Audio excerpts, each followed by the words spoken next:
हार्दिक स्वागत है हमारे इस एक कार्यक्रम में। और दोस्तों, टीबी का रोग उन लोगों को बहुत संभावना है जो नशा करते हैं।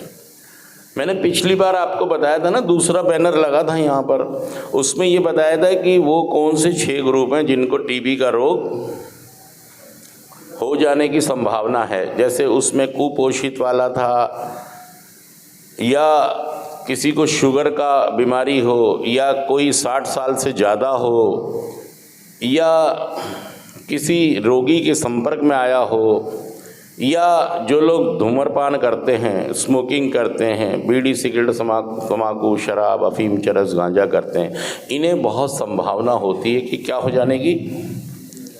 और 24 मार्च 2025 को वर्ल्ड टीबी डे है, विश्व टीबी दिवस। और ये इसलिए मनाया जाता है कि 24 मार्च 1882 को डॉक्टर रॉबर्ट कॉर्च ने इस एक बैक्टीरिया की जांच की, खोज की, और इसको नाम दिया माइक्रोबैक्टीरियम ट्यूबरोक्लोसिस। तो डॉक्टर रॉबर्ट कॉर्च के लिए एक बार जोरदार तालियां। डॉक्टर रॉबर्ट कॉर्च, जिन्होंने टीबी का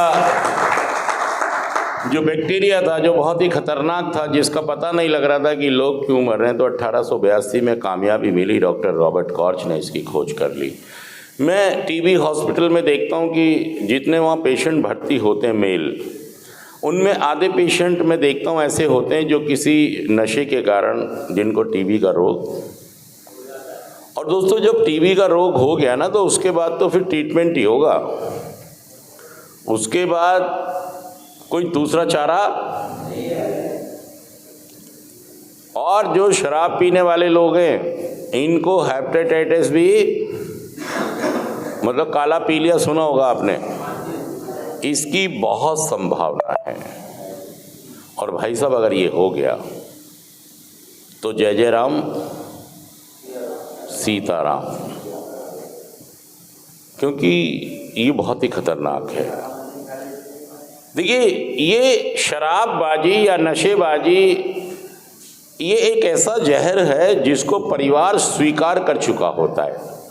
इसीलिए वो आपसे कह रहे होते हैं कि थोड़ा थोड़ा कर ले। क्या कह रहे हैं? कहा होगा ना आपके घर वालों ने भी, ये वाला नशा मत कर, ये वाला कर ले, क्योंकि उनको भी नहीं पता। वो बेचारे सोचते हैं कि यार हमारा बच्चा मर ना जाए, या कोई बहुत बड़ी आफत लेके ना आ जाए घर पे, किसी को ये मार दे या कोई इसको मार दे। तो इसी वजह से वो डर के मारे ही कहते हैं कि कर ले घर में। उनको पता ही नहीं कि आपको बीमारी है। अब बेचारों को जितना मालूम है वो उतना ही कर रहे हैं, और जितना नहीं पता उतना नहीं पता। तो देखिए, अगर आप यहाँ सेंटर में हैं, रवि थोड़ा और आगे आओ, नहीं तो जूम करना पड़ता है। तो अगर यहाँ सेंटर में आप हैं, तो आपकी जिम्मेदारी बनती है कि मैं सीख कर जाऊं कि यार मैं क्यों, मतलब मरने की कगार पर पहुंचता जा रहा हूं। मेरा काम धंधा, इज्जत मान मर्यादा सब, मतलब मैं नशा रिक्शा चला के करूं, सब्जी बेच के करूं, मेहनत करके करूं, नौकरी करके करूं, छीना झपटी करके करूं, बाण में बना के करूं, छियाण में बना के करूं, मतलब सारा फोकस जीवन का कहां पर आ गया आपका। एक तो एक आदमी कहता है जी मैं तो मेहनत करता हूं, तो भाई साहब आप नशे के लिए मेहनत थोड़ी करते हैं।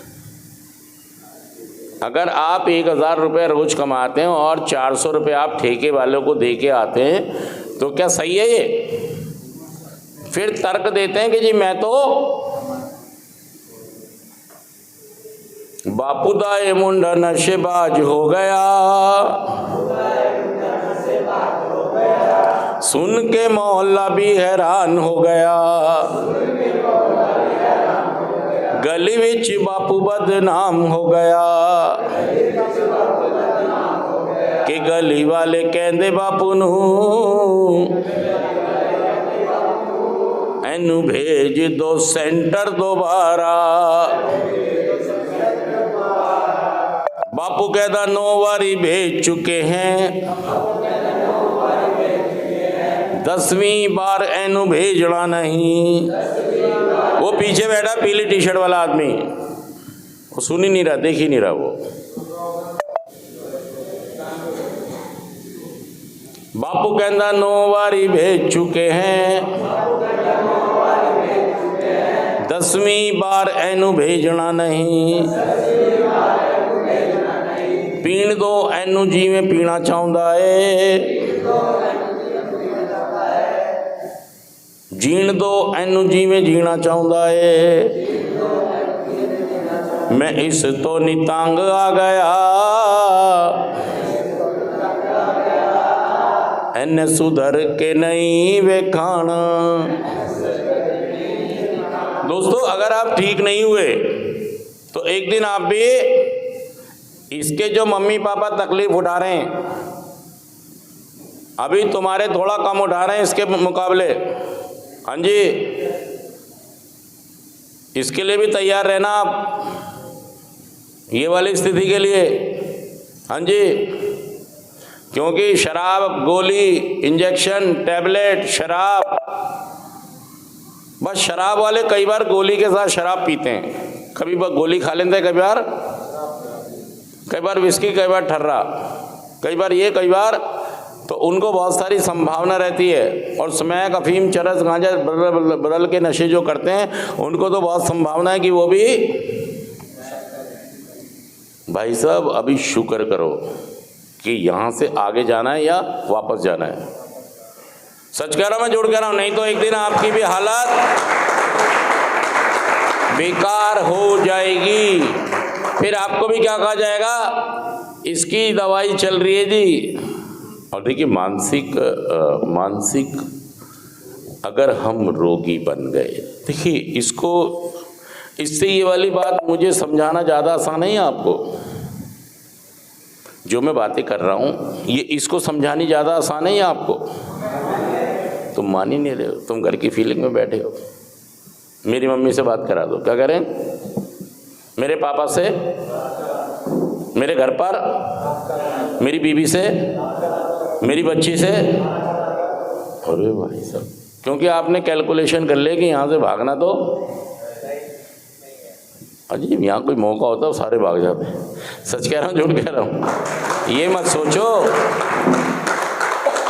आपके पास निकलने का कोई रास्ता नहीं, तो आप तो ले दे के यही होता है यार, घर पे घर को तोड़ा। दूसरा रास्ता ये है कि किसी की संभावना है जाने की तो उससे सांठगांठ कर लो।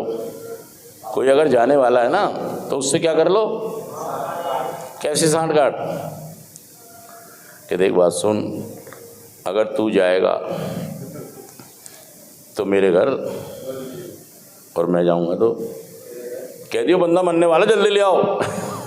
अरे भाई साहब, मतलब साजिशें रच रहे हो आप, यहाँ से निकलने की दिमाग चला रहे हो। सच कह रहा मैं झूठ कह रहा? बताइए, बात कर रहे हैं लोग, चाहे आप माने।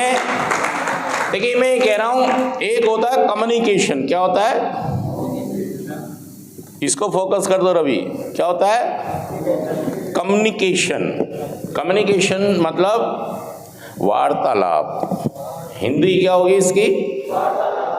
वार्तालाप मतलब आदान प्रदान, शब्दों का, बातों का आदान प्रदान, इसको कहते हैं वार्तालाप।